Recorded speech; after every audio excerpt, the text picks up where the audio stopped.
Hi everyone, Just June here. Today I have some really wonderful guests that I've been wanting to interview for quite some time, and I'm able to finally show you the interview. Their names are Joe and Fran Guerrero. I hope I'm saying that right. I keep getting it wrong. But anyways, I was able to sit down with them today earlier and talk with them about some of the ups and downs of life being a Jehovah's Witness and now walking away from the Jehovah's Witness organization.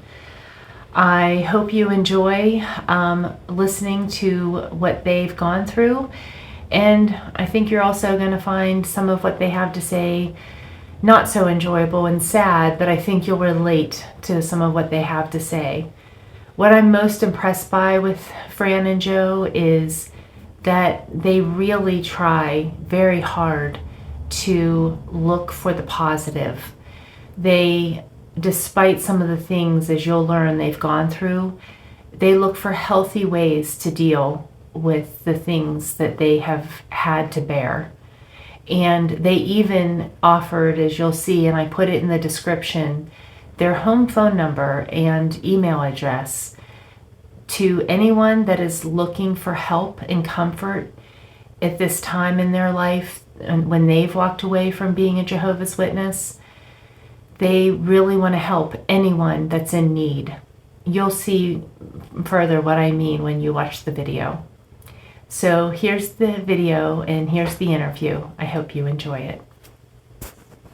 So everyone, this is friends of mine that I've more recently met, Joe and Fran Guerrino.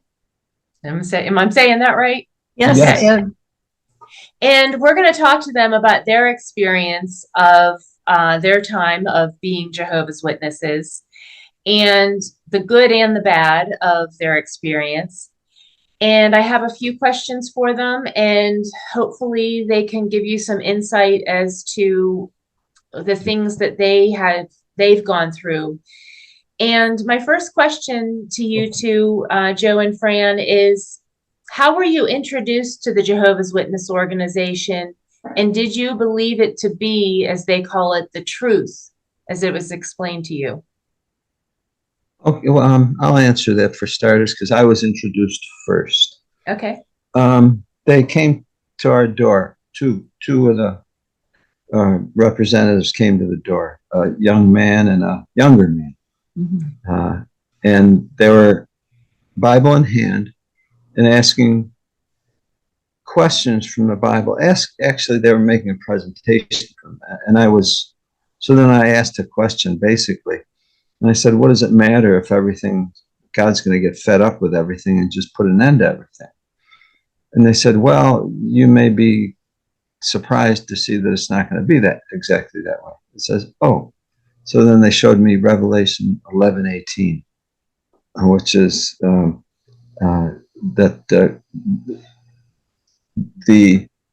those ruining the earth will be brought to ruin. I said, oh, that makes sense.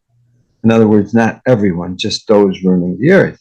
Right. And some other things that they were answering. So at that point, I was comfortable that they were going to use the Bible for answers. So, and that's what we were looking for. We were looking for that for the family, for our three young ones, one on the way, so that we can learn about God through the Bible, as well as to volunteer our efforts for charity work. Mm-hmm. So did you jump into going to the Kingdom Hall right away, or? Yes and no. Okay, so they came back 3 times, return visits. And on the third return visit, we didn't know what they were called then, but they invited us to the memorial. So it was around this time, back in 1985.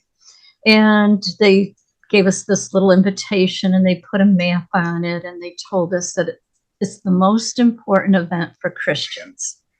So we talked about it, and we said, well, if we think we're Christians, maybe we should go and check it out, because we were searching. So we did, and we went to the later one. And we were sitting out in the car and everyone was dressed up because they were all outside going in. And we didn't feel like we were dressed appropriately because, well, we just weren't dressed as they were dressed. Well, it was like Easter Sunday. Yeah. It's the big holiday of Jehovah's It was Witnesses. the big one. We had no idea. Well, Joe did own one sports jacket, so he wore a sports jacket. I had a very, very plain maternity dress on. And the children, the girls didn't have dresses. They were very clean Like dungarees, jumpers. Dungaree yeah, jumpers. yeah, you know. And Cute little so they things. were, yeah. So anyway, we thought, oh, Joe said, well, if they accept us the way we are, then maybe this is what we're looking for. So sure enough, we got to the door, and the most gregarious sister, of course, was there and introduced herself. And she's very nice, very pleasant, Yeah. and made us feel very welcome. So from that point, we thought, well, this is nice. Yeah, the love bombing is real. Yes. Yeah. Yeah, so as they introduced more and more of the information about how Jehovah's Witnesses view things, you found it to be truthful. No, I can't say I found it to be truthful. I mean, Okay. I found it to be biblical. Okay. In other words, they were using the Bible. Gotcha. They were using the Watchtower too. Of course, that was just the first meeting we went to. Then we Right. went to another meeting. We went to a Sunday meeting. Mm-hmm. And they had what was called the Watchtower study, which was a study out of their journal, which I thought was unusual. I thought it was kind of high school, or even lower than high school, actually, type of training.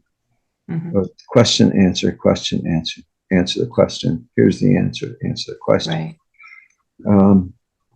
And I thought, well, I suppose it's good for the young ones. And there were a lot of young families there, which we were looking for. And so after the end of the meeting, the elder there, and apparently he was the presiding overseer, at the head of it, asked me what I thought of the meeting. I said, well, it's interesting. And I told him I thought it could be helpful for the family. And he asked me if we'd continue to attend. And I said, well, actually, we were thinking of changing our location, moving. And at that point, he kind of faced me and wobbled his head a little bit and said, well, maybe you should change your attitude. And at that point, I took a breath. And it's like, why did he ask me that? And I said, okay, maybe, fair enough. Maybe I could, maybe I should. I'm an open person. I was very open. Because it wasn't for me that I wanted to go. I had no interest in the meetings, personally, none. It was for my family. Right. For them to learn. And That shows humility. Yeah, no, Joe was very open and very humble. And I was the one that was the social person. And I thought, oh, this is nice. It's, you know, a lot of friendly people, families, and social. So I thought, well, it would be nice to go. And we did skip the next Sunday. And I was thinking, and Joe was working on the car.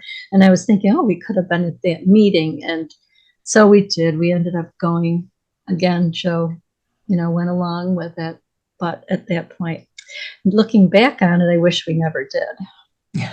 I could have solved a lot of problems for myself had I just pushed the man over, knocked it, you know, hit him, strangled him, or something. I would have saved a lot of problems for myself and our family.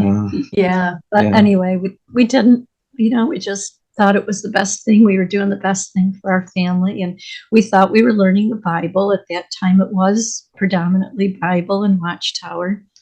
So things did change. Yeah, incidentally, that elder, his name is Dan Holt. Full disclosure, they're from Michigan.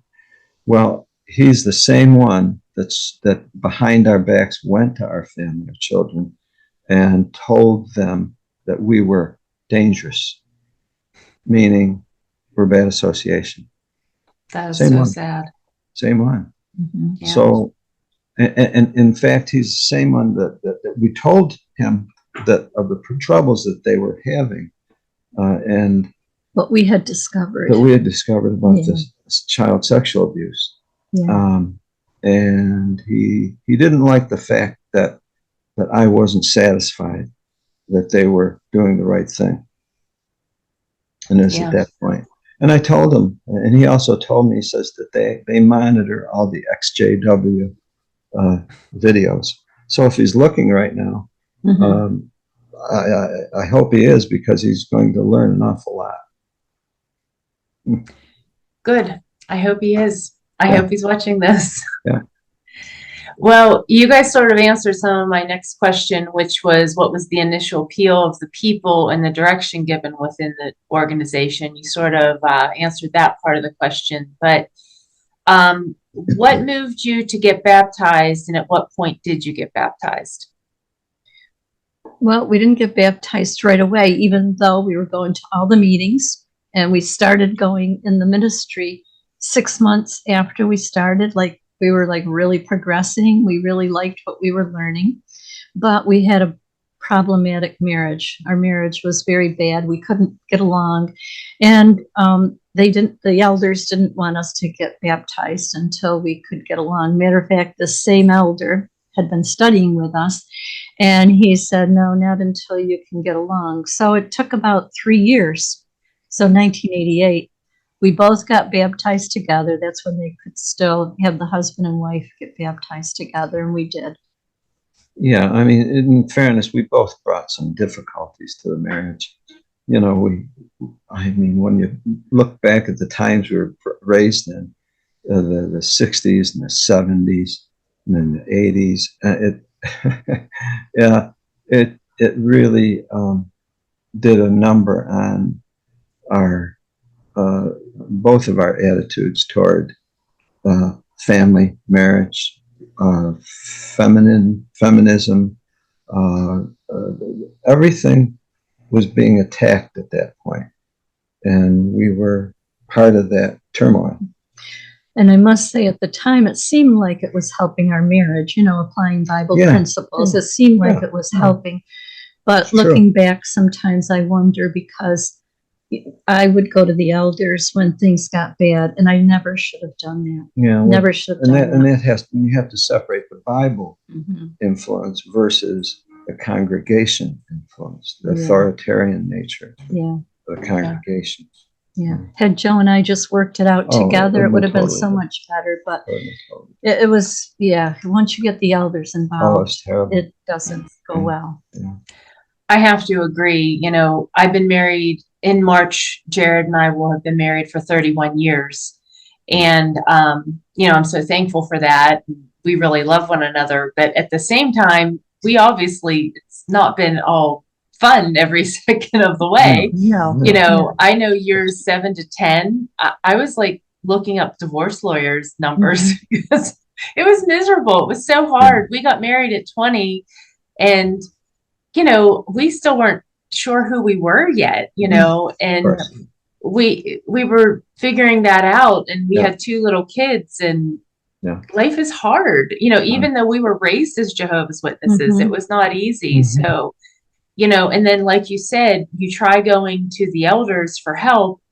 I don't know that really was anything that helped us. I think, I'm sorry about this horn in the background. Somebody is honking. I don't know if you guys can hear that, but can't hear. Okay, good.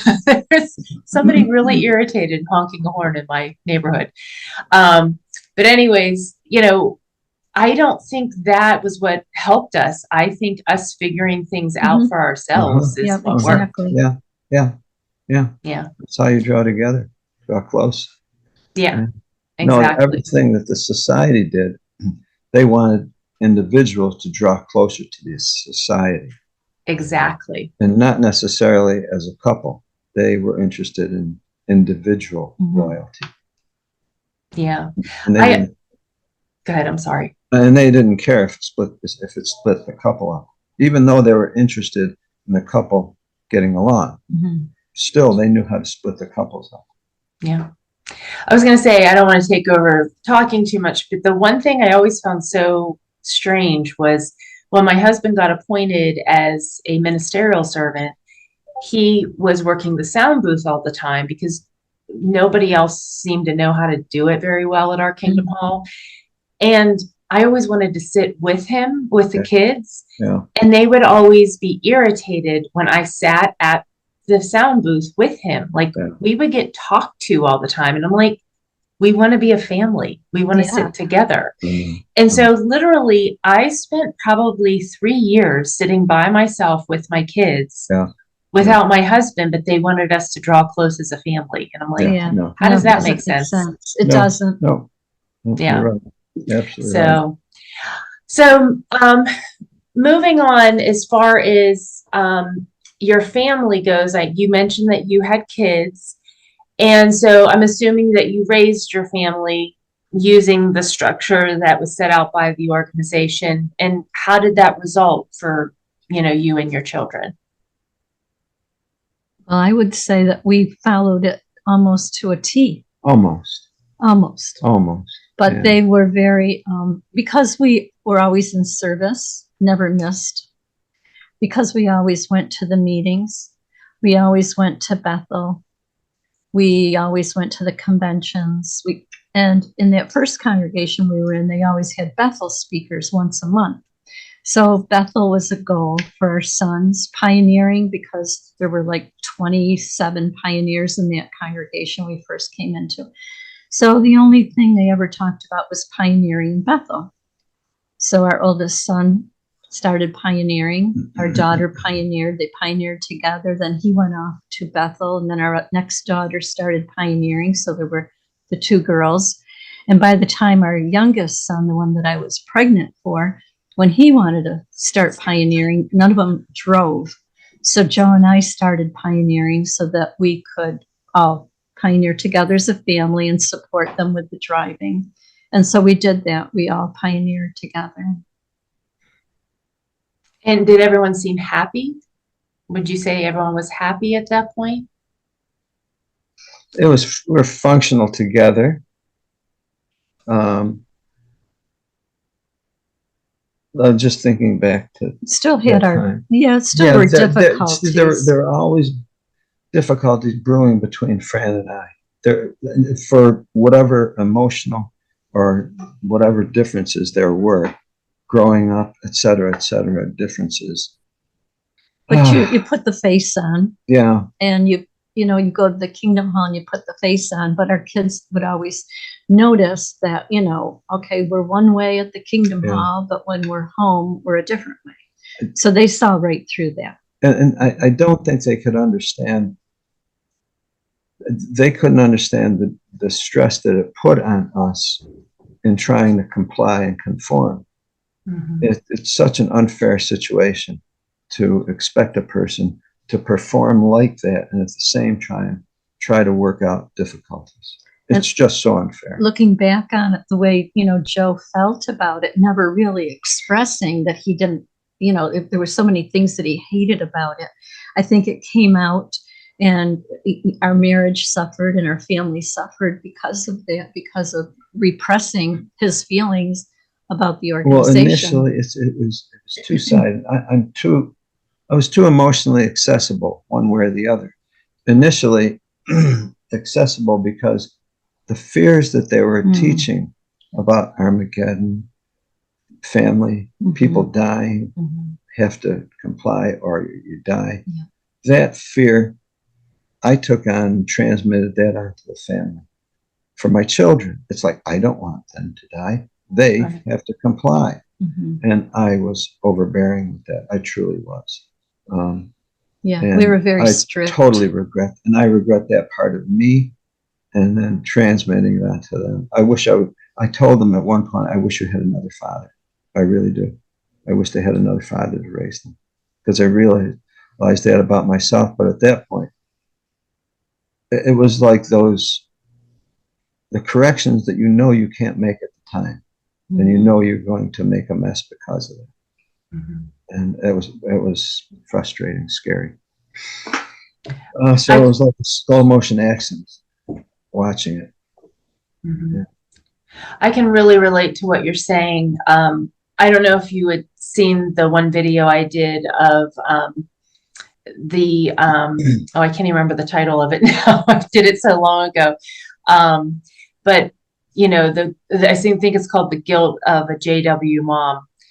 And you know, I think it was one of the first videos I did, and I completely understand what you're saying. You know, I was raised in this organization again, so it was all I knew. But you know, even though I felt like I felt it was wrong, I still went ahead and raised my children that way anyways. Yep. Yeah. And Yeah. I wasn't as strict as my parents were, but I still put that guilt and shame on them. And I hate myself for it.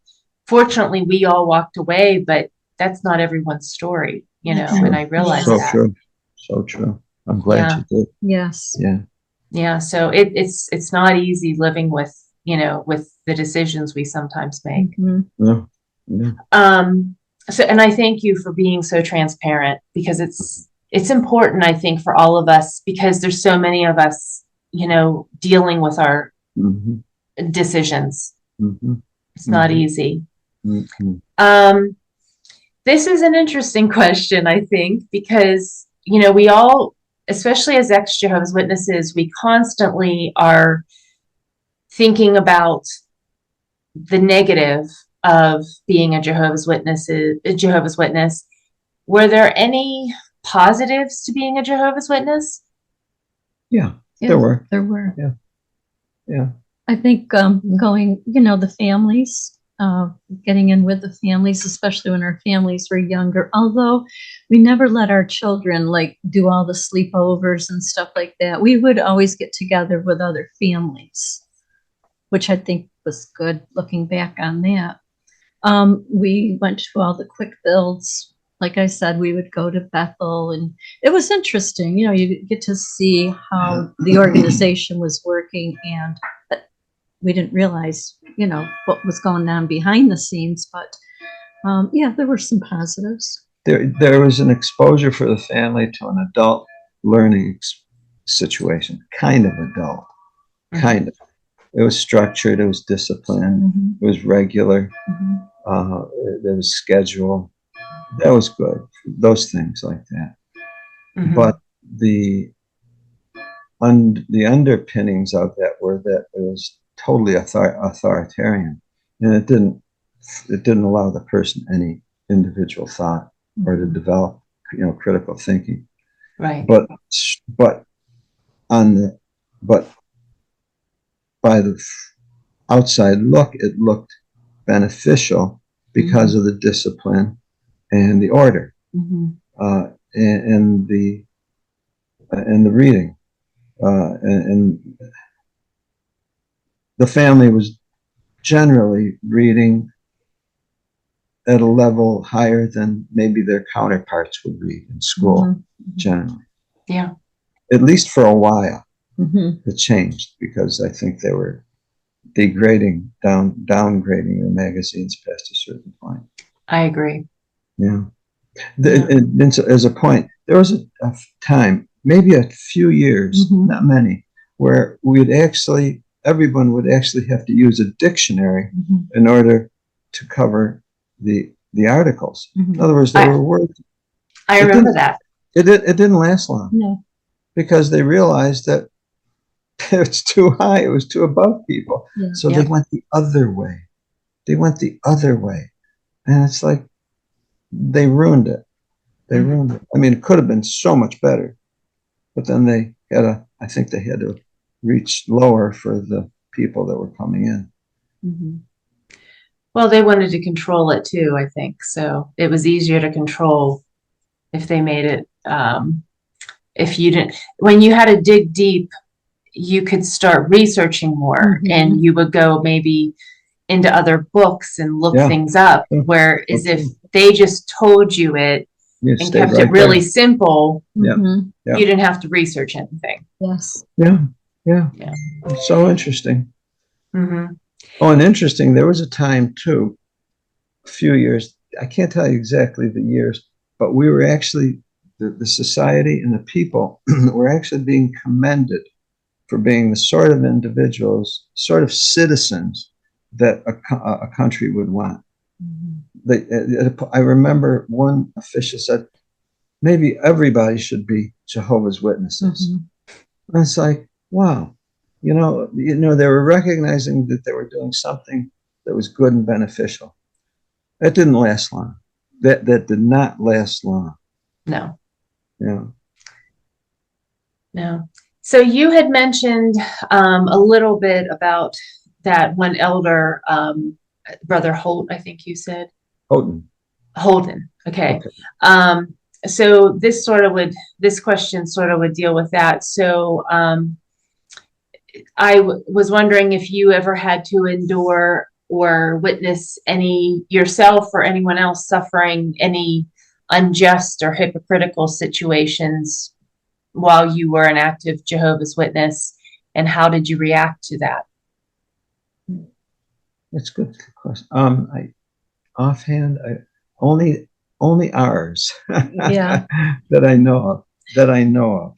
Yeah, I mean, I heard of some things only because I was out in service more, and sisters tend to talk more.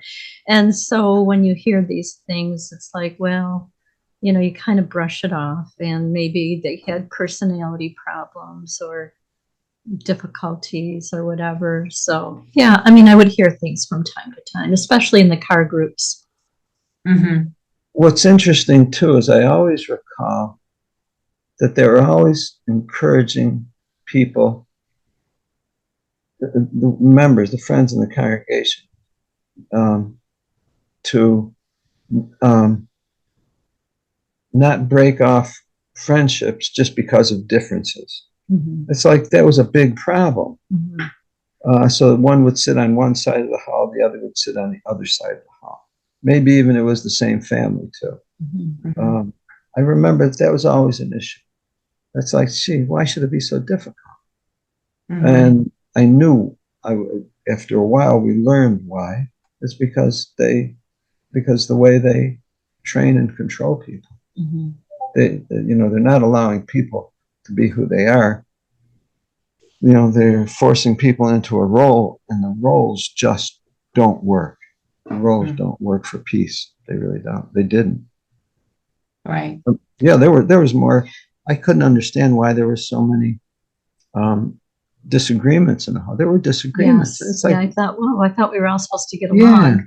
And we did move around a lot. I think we were in at least 8 different congregations, and a couple in Florida, one up in northern New York State, and then others around the state. So we had an opportunity to see differences in congregations, and we did. Some were more cliquey, some were more families. So we always tried to fit in whatever. We always had friends over. We tried to assimilate as soon as we moved into the congregation. We'd always go right to the meetings as soon as we unpacked, or maybe we didn't even unpack yet. Maybe that night was a meeting night and we didn't unpack. We just went to the meeting. So, yeah, we always tried to fit in. Right. Yeah, I saw a lot of injustice and problems because of my father-in-law being a pedophile. So I saw some serious problems. And then even when I was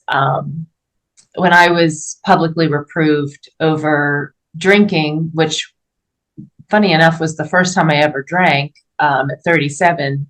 So I didn't have a record of drinking before that time. How they handled the situation was horrendous. I will just say that. Everyone that was at my house that day was dragged before the elders, and there was like over 25 people at my house, and they were all treated like they were on trial for a murder. I mean, it was ridiculous, mostly because of the fact that I got drunk that night, which in my defense, I did get drunk, but I was on a medication and I had one single drink and it made me drunk very fast, which I tried to explain to them at the time. Granted, I am an alcoholic and I did make a lot of bad choices after that point, but that one circumstance was very circumstantial, like Yeah. it, Yeah. and they wouldn't listen, and I was treated horrendously. Mm. And so, I did see some really unjust behavior and Yeah. rudeness, and Yeah. that No. really impacted me. No, it didn't take too long to figure out that they were more of a close controlled, high profile corporation than they were a Christian congregation. They were not Christian. And past a certain point, I just conclude they're simply not Christian. Yeah. They're authoritarian. Yeah. I walked into my judicial meeting not knowing it was a judicial meeting. First of all, Wow. there's 3 elders, and they did not pray, and they said to me, this could end in you being disfellowshipped. First words out of their mouth. Wow. I was like, what? I thought we were just here to talk about what happened at my house the other night. Wow. I was like, okay, I mean, it was horrible, but Yeah. yeah. I really resented it. And my family was starting to pick up because I was showing and registering my disapproval of the way things were set up, the elders, the way they behaved.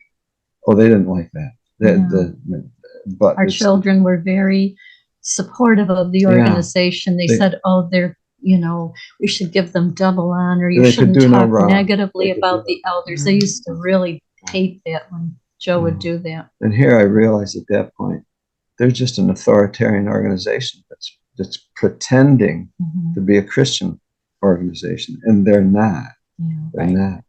No, I agree completely. All right. So my next question is, have you found yourself, now that you have left the organization, dealing with any depression or other traumas since you've left the organization, coping, in a healthy or unhealthy way, with the outcome of maybe, I know that you said your family has stuck with the organization and you haven't. Yes.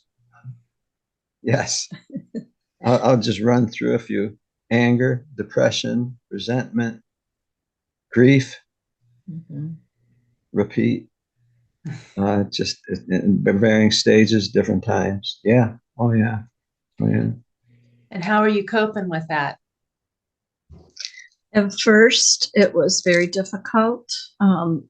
One of the exes would call us just about every day. His name is Ken Mayo. We reached out to him because he was interviewed by Wendy Renee. Yeah. Yes. And he put his phone number out there, and we called him, and then he would call us and check on us. And we were going back and forth. What should we do? Well, first of all, we just had to let the family know our concerns, and they of course said it's all a lie. You can't believe it.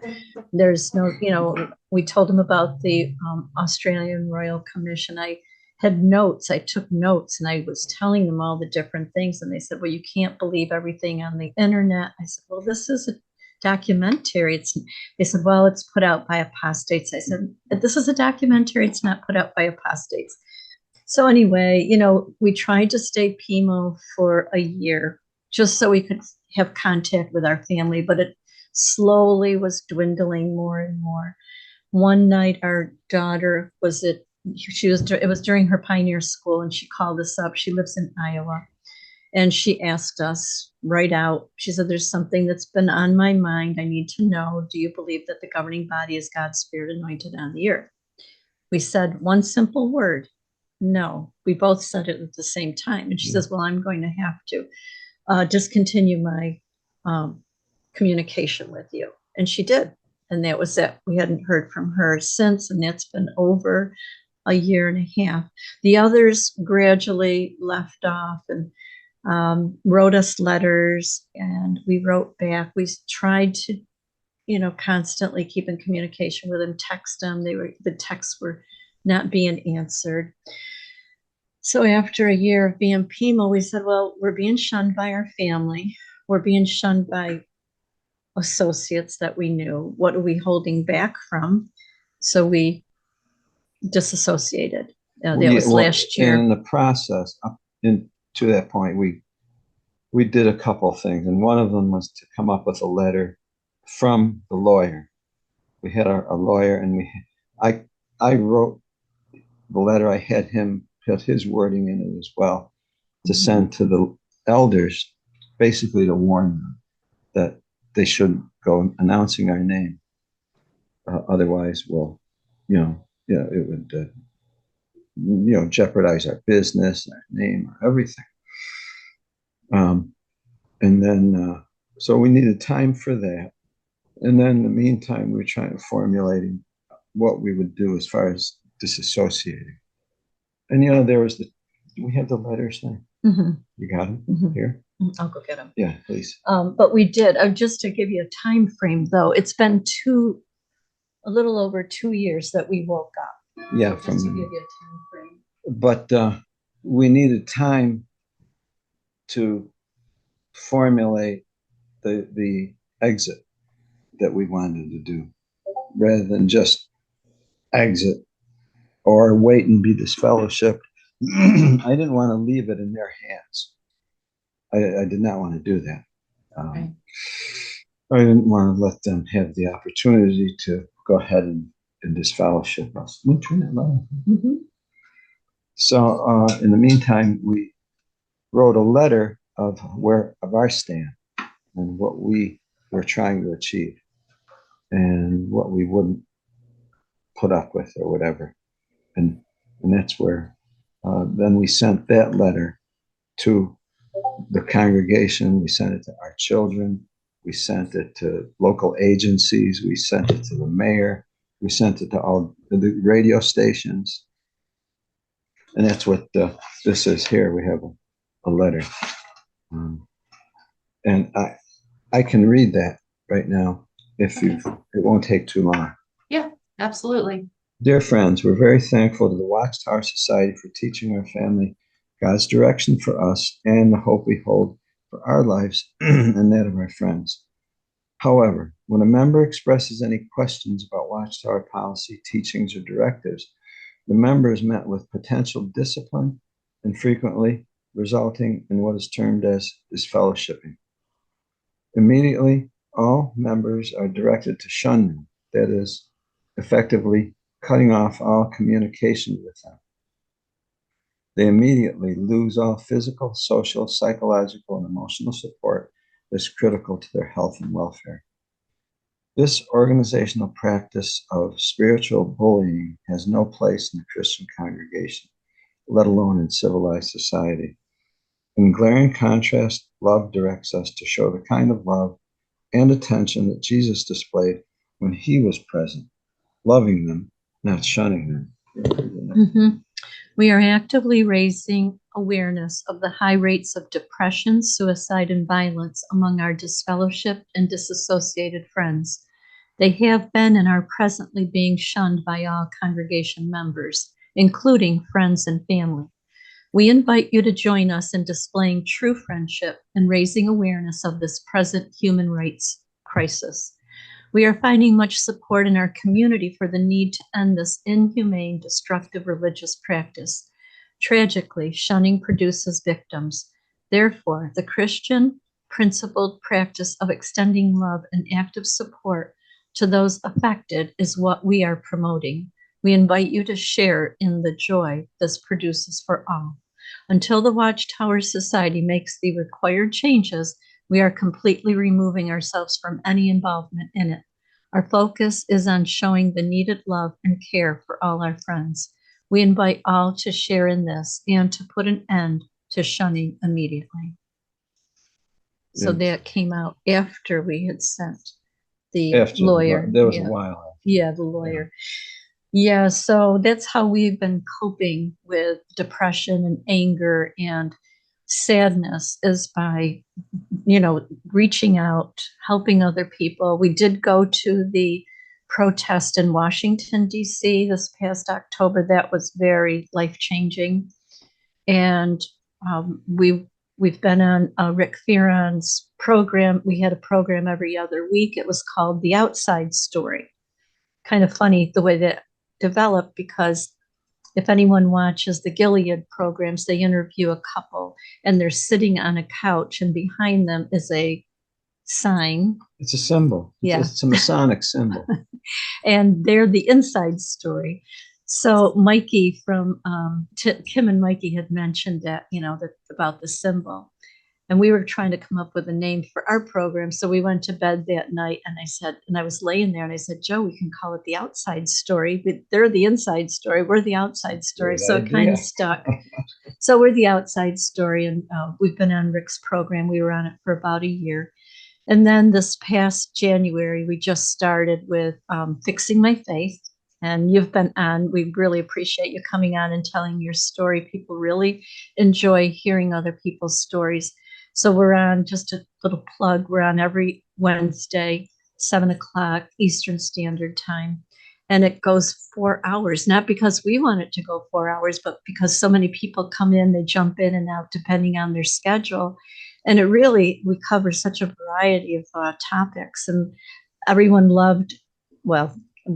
they loved your experience, not that you loved going through it, but the alcoholism, because there's so much of that. It resonates with so many. Yeah, and people were reaching out and they really appreciated your honesty, coming forth with that.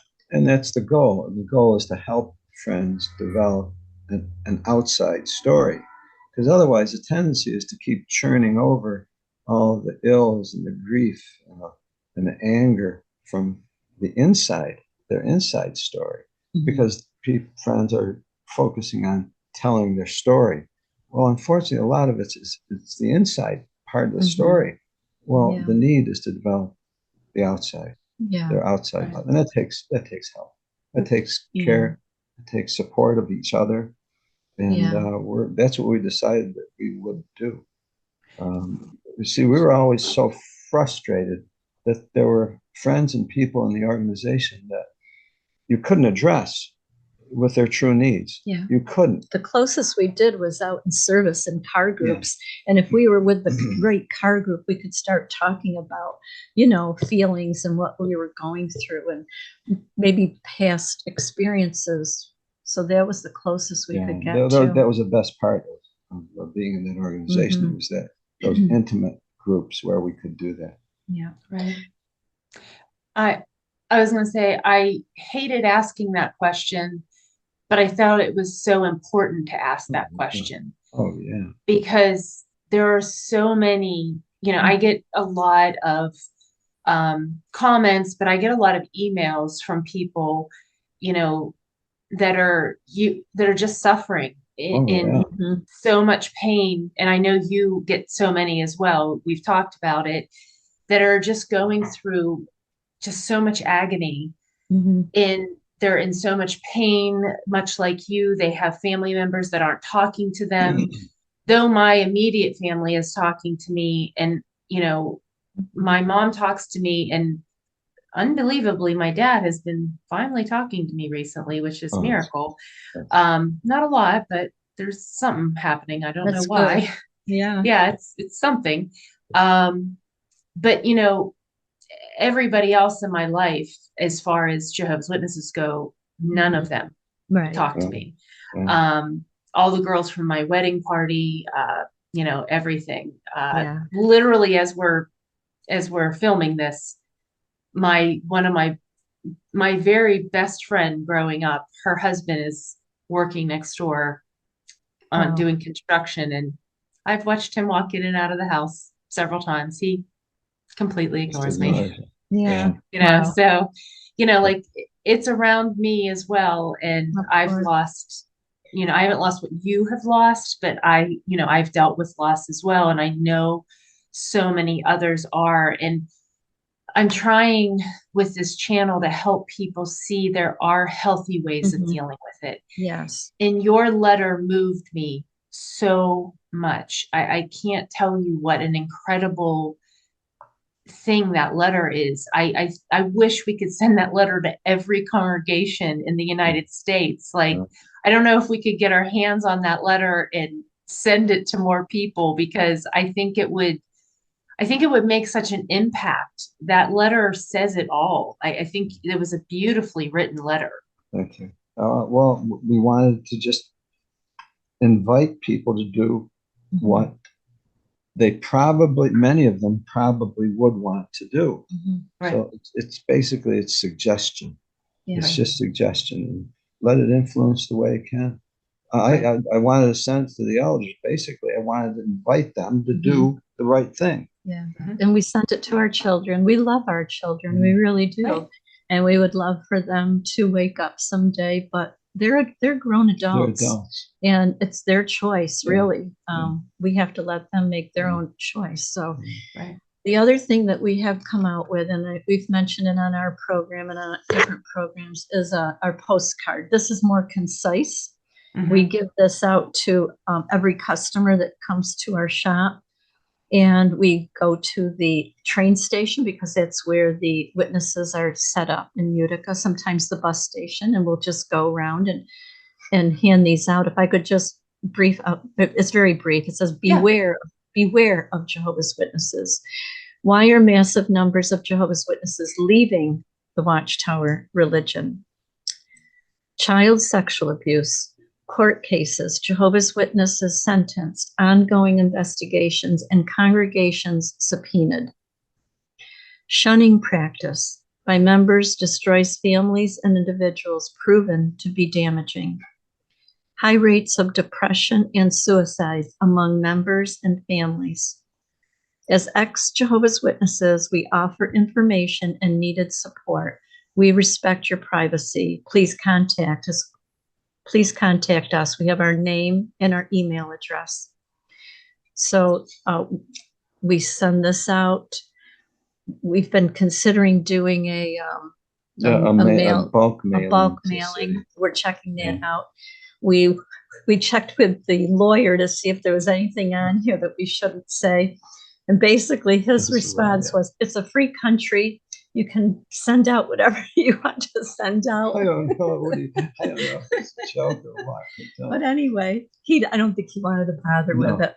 No. So we'll see if we're going to do that or not. But we do hold meetups. We hold local meetups, and we travel, and we try to get people together as we're traveling. We let people know ahead of time where we're going to be. See, the goal is to really come up with a directory for all the friends, so that they can stay connected, and we rather do, than be broken apart by this disfellowshipping thing, and shunning thing, because it separates them from their people. It's horrible, absolutely. Yes. It's inhumane. And I will give credit to Ken Mayo for, in his interview, that he gave his name and number. Yes. I said, wow. And so we do that on every that. Show that we do, every interview. So if you want to put it in the description somewhere, our phone number and email. And we would welcome anyone who wants to come. And we've seen it happen over and over again. People will call us. And they are in the depth of loneliness and grief. They can't even talk. They start out, they're crying.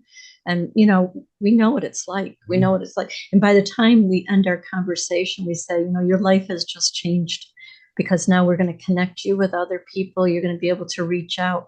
And when they do, they have like 2-3 hour conversations with these people, because we're all in this trauma bonding together. We can identify with each other. Oh, no, it works. People connecting with each other is the support. It truly is.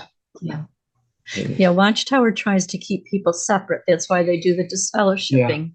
That's why, the shunning, so that people don't talk among themselves and say, hey, did you hear about the child sexual abuse? Or did you hear about 607 or whatever, They don't. But now we do just the opposite. We want people to come together and talk and be a support for each other. Yeah, the last video I just did was all about shame and the shunning. And, I was bringing out that book, Brene Brown's book, Atlas of the Heart. And I never thought about the fact that shame is a social emotion. And the fact is that shame happens in a group setting, but shame is also healed in a social, in a group setting. Exactly. So we as Jehovah's Witnesses were shamed together in a group setting, but we as ex-Jehovah's Witnesses can heal in a group setting. Exactly. Exactly. They say your true friends is the family that you choose. And you can't discount that. You truly cannot discount that, because we need family. And it may be, I mean, even normally, there's some families that are absolutely toxic around each other. That they really shouldn't stay around each other because they're so toxic. And the same goes for in this organization. You know, we regret that there was a breakup of families, but in all fairness, if they prove to be toxic because of a lack of love, you have to acknowledge that it's not good for you. They're not good for you. You're not good for each other. Seek true family rather than just cooperate with what Watchtower did by breaking you up. No, see, we can't fit into the role that they placed on us. We don't want to do that. That's right. Right. Well, I appreciate you guys, you know, I appreciate you guys, you know, coming on and talking with me, and I appreciate you bringing up Ken Mayo. I've actually never talked to him before, but I know Wendy, and you know, I knew, and I watched the video she did a long time ago with Ken. Well, she's actually done a couple videos with Ken. Yeah. And I was so impressed, as you were saying, that he put out his home phone number. I was like, who does this? Yeah. Well, but it was amazing, because I thought how wonderful that he was willing to just be there for people. And I thought he must have been one loving elder when he was a Jehovah's Witness to do that. Because, you know, that's not, people don't do that nowadays, you know, and, you know, that's why I even have my email out there.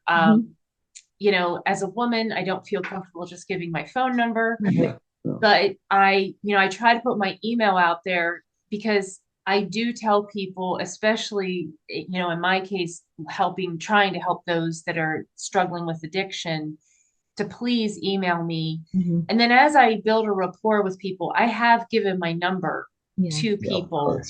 And then, you know, there's people I do text and call and talk to all the time. So, you know, once I build a rapport and I know I can have some trust there, I do reach out further. So I think it's important, again, you know, that shame is, we can combat that shame with empathy and compassion. Well, just with that in mind, Deanna, just the title of being apostates. You know, we're called apostates. Well, that's used as a horrible term for us, and in a way, some people say they're proud apostates. They're proud to be an apostate. In other words, to take the power off of that. But in the other way, I said, you know, we're not only apostates, but we're also graduates. See, in a way, we've graduated from whatever training that Watchtower has done. Because there was a time when they said that the theocratic ministry school is a school that you never graduate from. I don't know if you ever heard that, but that was used. And I said, sorry, we've graduated. We're graduated and we're out. And as graduates, now we're going to go on to the next level of what we have to do. And thankfully, in a way, Watchtower taught us. They taught us how to do that, how to go forward and promote and to approach people. And they even taught us their inner secrets, their weaknesses that we can use basically against them. So we're thankful for that. We're graduates. Yeah, I never thought of it like that, but that's an excellent point. Mm. Yeah. So I want to promote your the Wednesday night live stream that we do again. So it's on Fixing My Faith, Vern's channel. Yep. He sets everything up for you guys, which is so loving of him. I Yeah. really He does, appreciate and that. I want to give a Shauna. shout out to Vern. And his wife, Shauna, that we Yeah. couldn't do it without them. Yeah. So I just wanted to make sure to thank them as well. And so it's on Fixing My Faith at 7 p.m. on Wednesday evenings, Eastern Standard Time. Mhm. And there's a link. If you go on, you can call in and be a guest, which is what I often do. Mhm. And, or you can just listen in. You're welcome to do that. And there's like a live chat as well. So you can be part of the fun, and if you have questions, you can put that in as well. And you have a different topic every week, which I appreciate. And I really like that as well. And then you do have your own YouTube channel as well. Yeah, it's not much. We don't do much with it. We don't. But we did put a little over a 3-minute video on. And That's what I basically wanted to Joe and say. I just talked, and That's true. it got almost 4,000 views. And from that, I responded to all the people that left a comment. And we also did a TikTok. And the TikTok, we repeated, it was the same one that we did on YouTube, but we just had to change the wording a little bit because I think they didn't like the way our title. So I forgot what it was. It was something about shunning, inhumane shunning. Yeah. So TikTok didn't like that. So we said welcoming Jehovah's Witnesses, we said. Yeah, and that's the other side of it too. And people keep talking about waking up and waking people up, and it's like, no, you don't wake anybody up. You don't. Just like if someone's sleeping, they want to sleep. You don't wake them up unless the house is burning down. They won't appreciate it. So, but yet they ultimately they will wake up. And usually people wake up either of two different circumstances: with something that's attractive and appealing, like the sun shining, smell of breakfast, sound of little feet or something interesting, and they'll wake up and then get up. Or if they're awake, which a lot of friends are probably awake in the congregations, they're awake, but they're not getting up. And they hopefully need to get up before something bad happens that gets them to move. Like, for example, you would want to get out of the house before the house burns down. If you were awake laying in bed, you would want to get up soon enough. And so the point is to present something attractive that the friends would want to wake up for and come up and get up. Because there's nothing, I don't, there's probably some attractive things in the congregation for people. Mhm. I'm sure there is. There's guaranteed social structure. Absolutely. They don't have to worry about what's the next thing to do. Somebody's going to make the decision for them. Mhm. A lot of people like that. They like people making decisions for them. Some do. And unfortunately, they're willing to put up with abuse, which is not a good thing. Mhm. On the other hand, many people don't like that.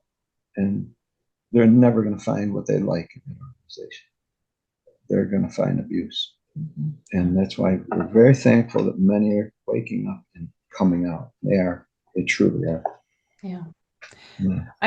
I know for me, my husband and children woke up first, that term woke up, on their own, of their own initiative of figuring things out for themselves. And they wanted me to, so to speak, wake up too. But my son, who was 22 at the time, had to tell my husband, who was 40 something years old at the time, to back off, because my husband was trying to bombard me with all this information and he tried to make me see how terrible the Jehovah's Witnesses were. And it just made me put up more of a wall. Yeah, that's right. Yeah. It just made me like, hun, I don't want to hear about it. I don't want to talk about it. You're irritating me. This is what I've done my whole life. And it's not even that I didn't see some of what he was saying. It just made me angry. I didn't want to hear it. Right. Yes. Right. And so my son, on the other hand, he would go to meetings with me sometimes, even though he knew it was total garbage. You know, he would go with me to the meetings sometimes, and I would say to him things like, well, why don't you want to do this anymore? I don't understand.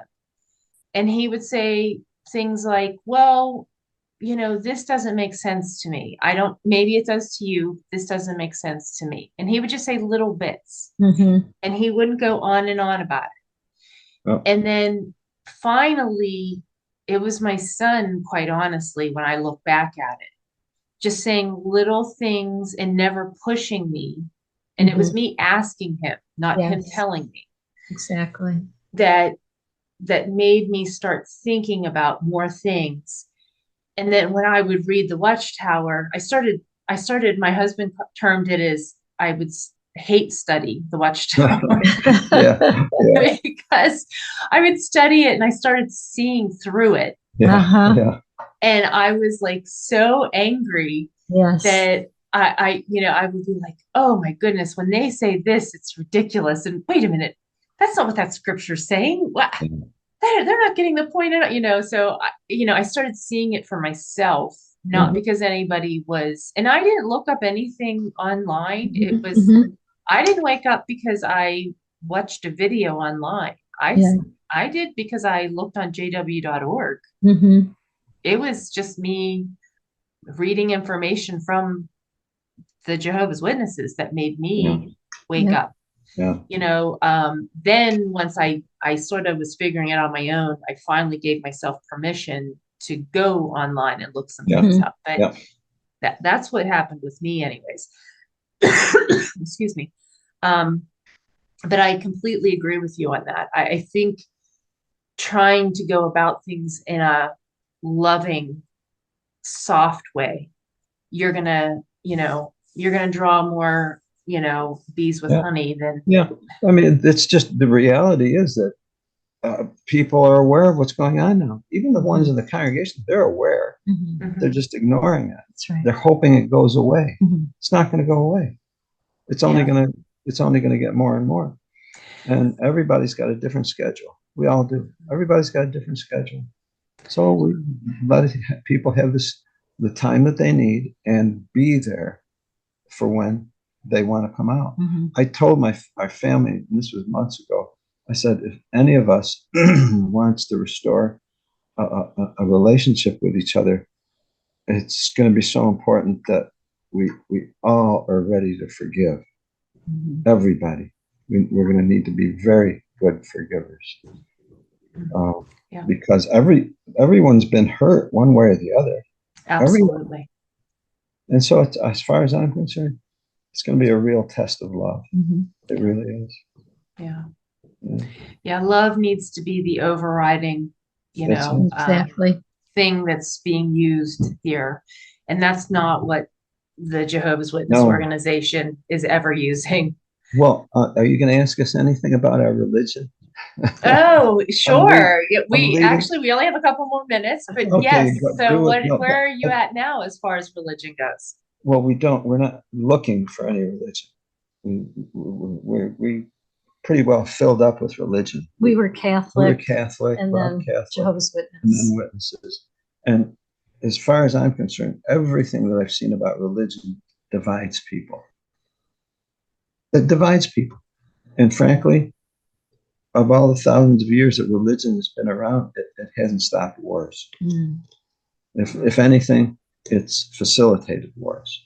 But there's yet more wars going on in the name of religion than anything. But yet people still have a need that they associate with religion.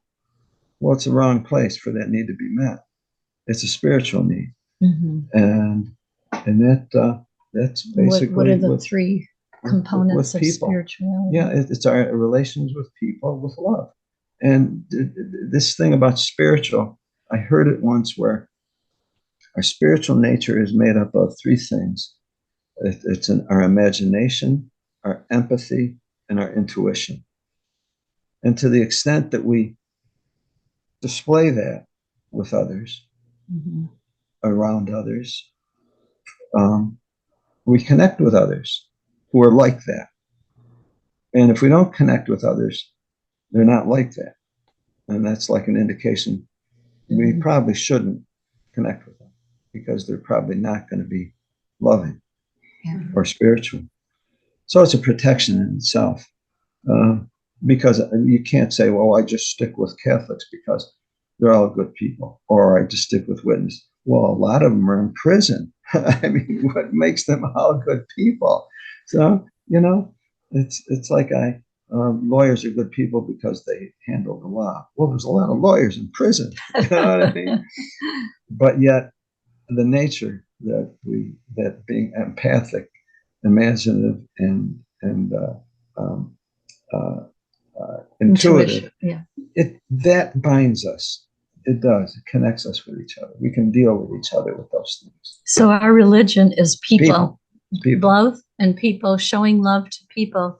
And we always tell people that good people find good They people. just do. It's everything we found. Yeah. It's everything that we found. I really like that. They just do. That's that's what we've learned since. Yeah, we really quick, we took a trip. We took a cross-country trip. And like you mentioned, developing a rapport with people.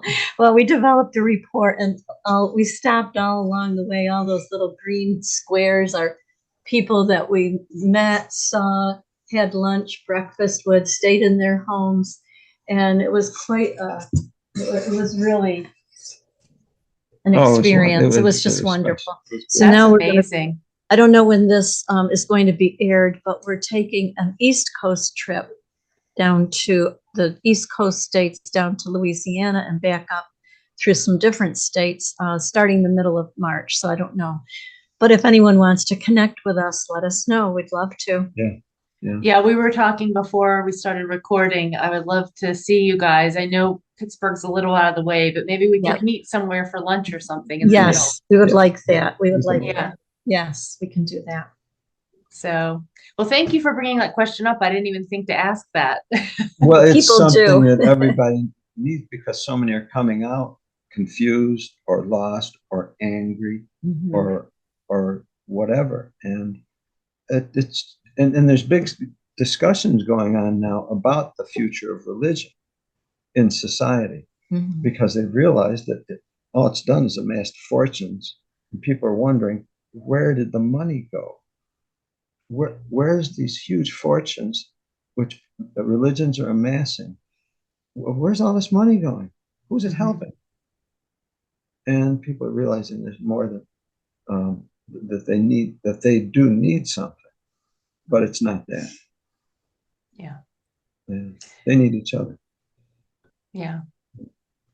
That's absolutely true. Yeah. I was just going to say, I heard once that there's a religion called the Flying Spaghetti Monster.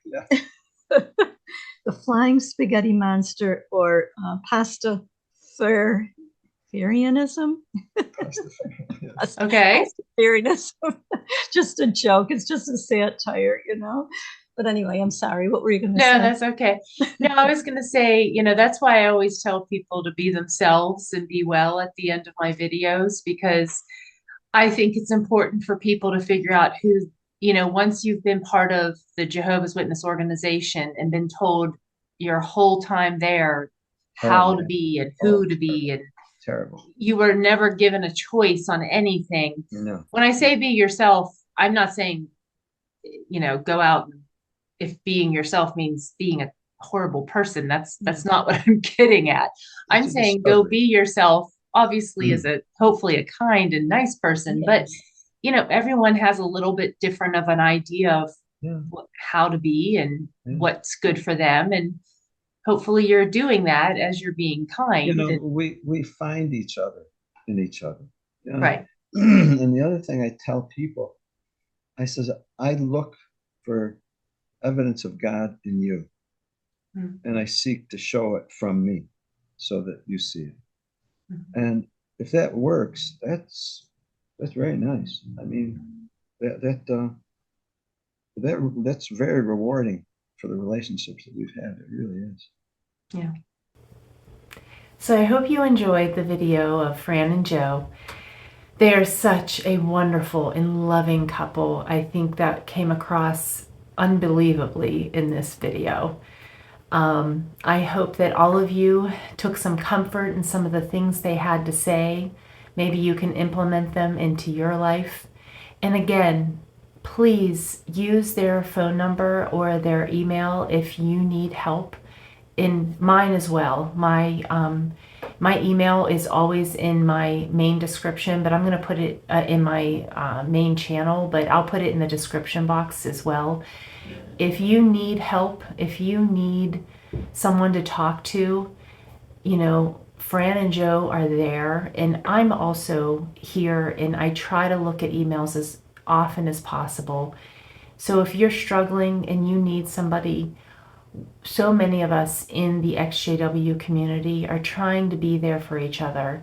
As I mentioned in the video, the Jehovah's Witness organization uses shame and guilt to try and bring us down as a community of Jehovah's Witnesses, but we as ExJWs can build one another back up.